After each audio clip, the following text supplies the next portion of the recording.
There's been a lot of talk about peace in Ukraine over the last week. Ukraine has had a big international summit on peace, which took place in Switzerland, and Putin has outlined the Russian plan for peace as he sees it. So suddenly there is a lot of talk about peace and peace plans. Does that then mean that we're close to peace or that negotiations are about to start?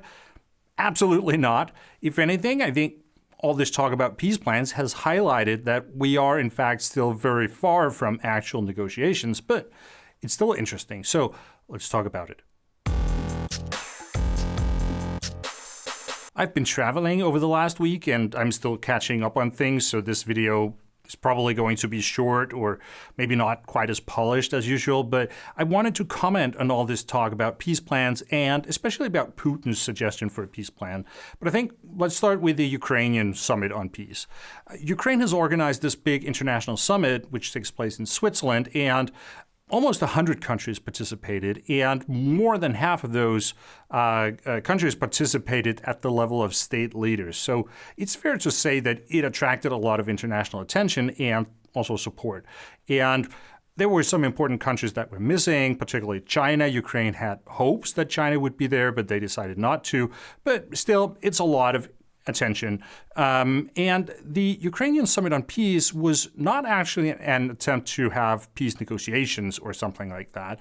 The purpose was to discuss what can a path to peace in Ukraine potentially look like in the longer perspective. And Ukraine's goal was really to try to get a lot of countries to support their vision of what peace is supposed to look like. Ukraine has announced a 10-step peace plan, and they would like to see this implemented. And the short version of this 10-point peace plan is basically that the Russians should just give up and go back to their own country, and then there will be peace in Ukraine. So it's a plan that obviously Putin is never going to accept, but that was also not really the point of this summit. The point was that Ukraine wanted to get a lot of countries to unite behind this goal, that peace in Ukraine means that Ukrainian integrity is sort of reestablished in the internationally recognized borders of Ukraine. And I think also Ukraine managed to send a signal that they are the reasonable part in this conflict and that they are genuinely interested in peace.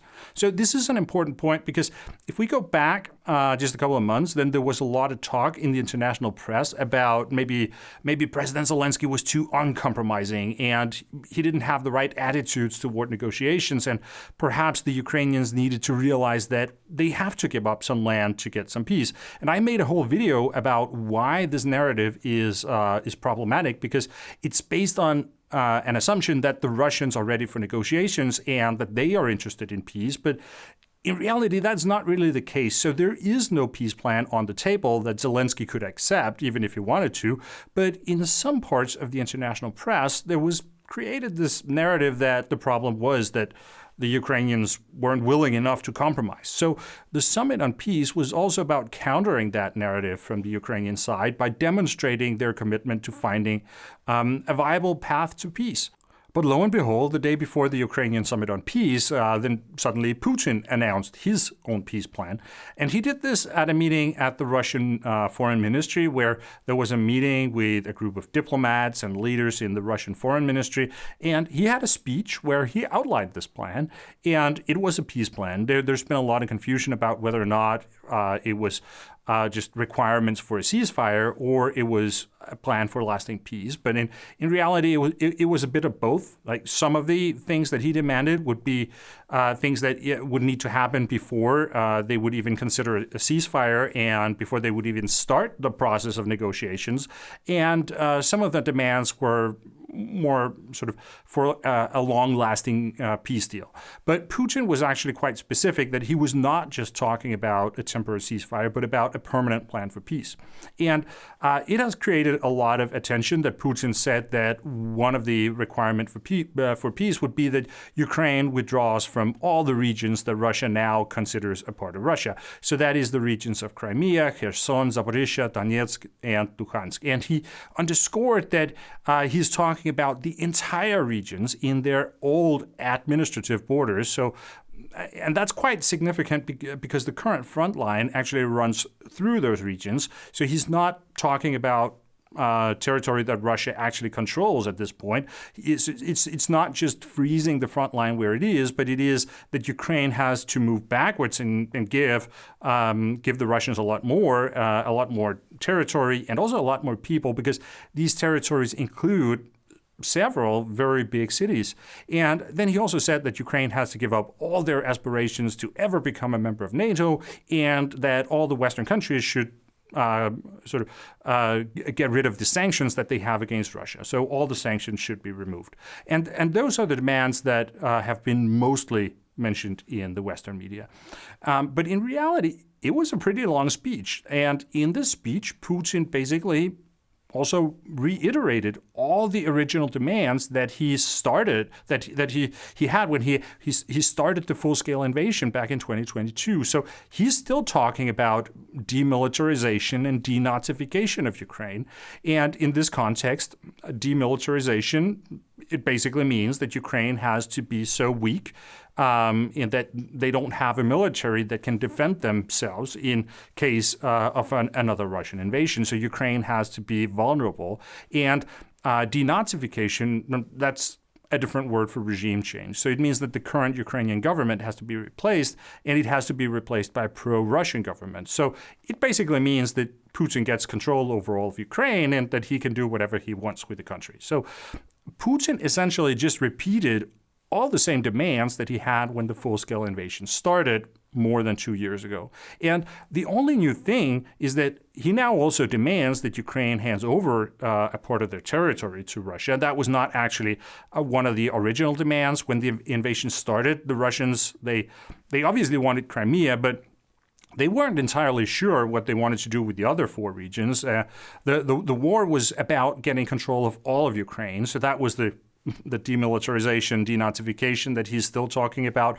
At that time, the trouble in the Donbass, that was just the justification that they used to start the war. But because the initial phase of the war, it didn't really work out the way the Russians had hoped, then the war turned into a war about territory in eastern Ukraine. And that's why Putin now wants to have sort of formalized that thing, which he likes to call the new geopolitical realities. And I think he's actually quite happy to have kept the original demands, but then to put on these territorial demands on top of that, because in his mind, that is a suitable kind of punishment to Ukraine because they've put up all this resistance.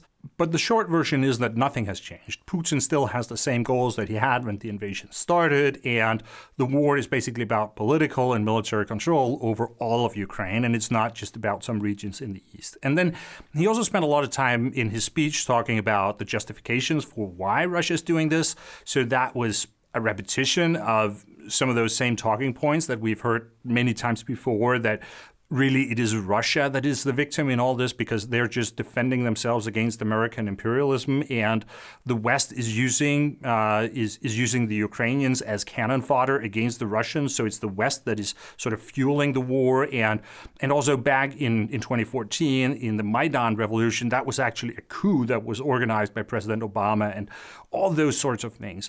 And then as justification for the territorial demands, he was actually quite open. Where he said that when the war started, it was not his intention to annex all these territories. And if Ukraine had just been reasonable and they had given Russia some guarantees about a land corridor that would sort of connect Russian proper with Crimea, then he would have been absolutely happy to compromise on that. But then, according to Putin, there were referendums in these regions, and an overwhelming majority of the people, they voted to be a part of Russia. And since Putin has so much respect for democracy and for the will of the people, so he decided to give the people what they wanted. My reading of Putin's speech is that he was basically trying to achieve the same things as Zelensky was trying to achieve in Switzerland, and that is to make it look like he's the reasonable part in all this, and that Russia is really interested in peace negotiations, and that he was trying to create international support behind the Russian peace plan by explaining how it's actually a fair and balanced plan. And I think it's important that we don't just dismiss this Russian plan as just sort of ridiculous propaganda or something like that, because yes, it does represent an absolutely distorted version of reality, and it shows that Putin essentially he doesn't understand the Ukrainian society, and he doesn't understand what kind of war he's in. He doesn't understand what a war of nationalism means. But that's exactly the point. Like, this is a glimpse into how Putin sees the world, that he really believes these things, and that's why we have to take it very seriously. And obviously, Putin, he's exaggerating in certain ways. He also knows that. He's sort of adding a bit here and there. But essentially, this is how he understands the world, and he's trying to explain it to us because he wants us to understand it too. So it's like maybe 10% propaganda and 90% an actual representation of how he sees the world. And these kinds of speeches, they give us an opportunity to understand where it is that Putin is coming from. I just recently made a video about the Biden administration's strategy and for the war in Ukraine and how it's basically based on the assumption that deep down Putin also knows that he can't win this war and that he's actually interested in finding a good solution based on negotiations so the war can end. But when we look at this speech and the arguments that Putin is making, and if we take it seriously as an expression of how Putin actually sees the war and what it is that he wants to achieve, then it's pretty clear that that's not the case. Like, he's not looking for a way out. And I think that's really important. We have to understand the degree to which Putin actually sees this as a defensive war. And in his mind, it is Russia that is under attack. Maybe not as a country, but as a great power, Russia is under attack. And that means that he has to continue fighting this war because otherwise it will be the end of Russia as he understands it as a great power. And that's also why he's willing to take so horrendous casualties, because it's a defensive war. So basically he has no other choice than continue fighting. So this speech, it was actually a pretty good glimpse into Putin's worldview. And it's important that we don't just dismiss it as just lies and propaganda. But all this talk about peace plans also shows that, the bottom line in all this, the two sides are very far from each other. And basically they're both talking about the same peace plans that they've been talking about for 2 years. And both of them basically have the same peace plan, which is that the other side should capitulate. So I think we have to understand that for actual peace negotiations to start, one of the sides will have to be in a much harder situation on the battlefield so that they will feel the need to actually make real compromises. Okay, I will end it here. If you found the video helpful or informative, then please give it a like, and also subscribe to the channel and click the bell icon to get notifications when I upload new videos. If you want to support the channel, you can subscribe to my newsletter on www.logicofwar.com. Thank you very much for watching, and I will see you again next time.